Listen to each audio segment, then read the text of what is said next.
The Countdown presenter Rachel Riley has described some of the abuse she gets on Instagram. Dozens of pornographic videos from strangers, people trying to call her through the app and sending her images of her own face photoshopped onto pornography.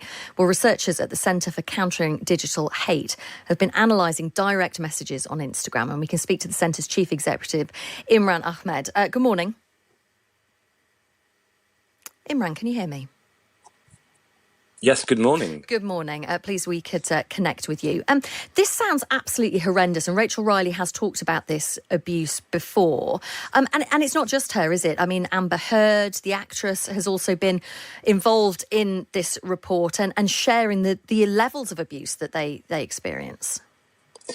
Well, yes, we spoke to 5 different women, each with different identities. Amber, who's an actress and UN human rights champion, Rachel Riley, Jamie Klingler, Brioni Gordon, and Sharan Dhaliwal, who's the founder of the UK South Asian culture magazine Burnt Roti. And what we found with all of them was that there is a hidden hate.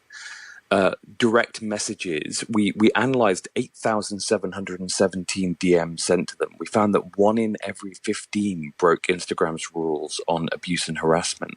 And then when we reported those DMs, the abusive ones, and I'm talking about graphic image-based sexual abuse, one-word misogynist abuse terms, death threats, when we reported them to the platform, they only acted in 1 in 10 instances. And in February 2021, they admitted that DMs are sort of the digital dark alleys of their platform, and that they would do something to fix this problem. They simply haven't. I know that Instagram have, there has been a statement come from Cindy Southworth, head of women's safety at Meta, which is obviously the parent company of Instagram, saying, while we disagree with many of the conclusions here, we do agree that the harassment of women is unacceptable. That's why we won't allow gender-based hate or any threat of sexual violence. And last year we announced stronger protections for female public figures. The fact that 9 in 10 abusers remain online, is that because these companies, these platforms are giving them a second chance, or is this because they are still getting away with it? Well, it's because their announcement a year and a half ago that they would take action on it was corporate gaslighting of those women. It was saying, look, we're going to be here. If you receive these messages and you reach out your hand and ask for help, we'll be there to take it. And in reality, what happens in 9 in 10 instances, they simply take no action.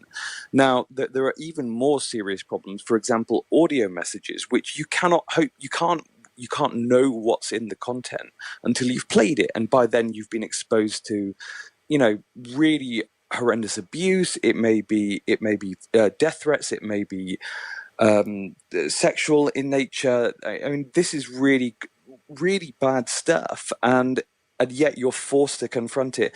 And of course, what this is all about is that these platforms now become places where you don't really want to log on. I mean, why would you want to log on if you know that your DMs are going to be full of abuse, are going to make you feel unsafe? Well, that's what I wanted to ask you. What these 5 women that allowed you to look at the messages and what they're having to face on a daily basis, what did they tell you about the impact it has on their lives?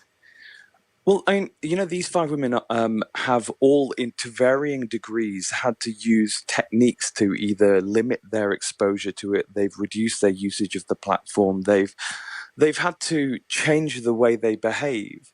And that, of course, is the point of this kind of abuse, is that it's not about, sort of just the abuse. It's about making them feel that these spaces aren't for them. And if you speak to pretty much any woman in the public sphere who has a public profile, they will tell you about these things. These are things that people talk about quietly. They say, well, you see these reports which look at, public messages, but you should see my DMs.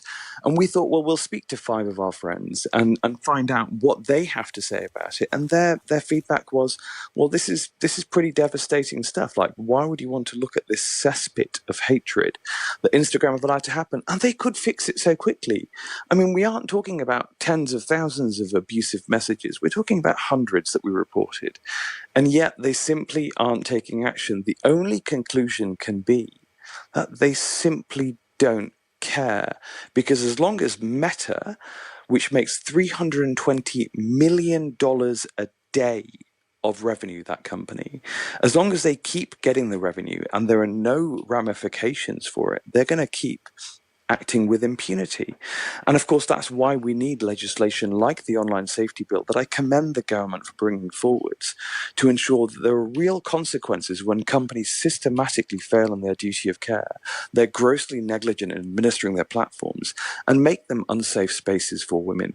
Because a safe space for racists, for misogynists, for abusers is an unsafe space for anyone that doesn't want to see that stuff. Imran Ahmed, thank you for speaking to us. He is the Chief Executive of the Centre for Countering Digital Hate.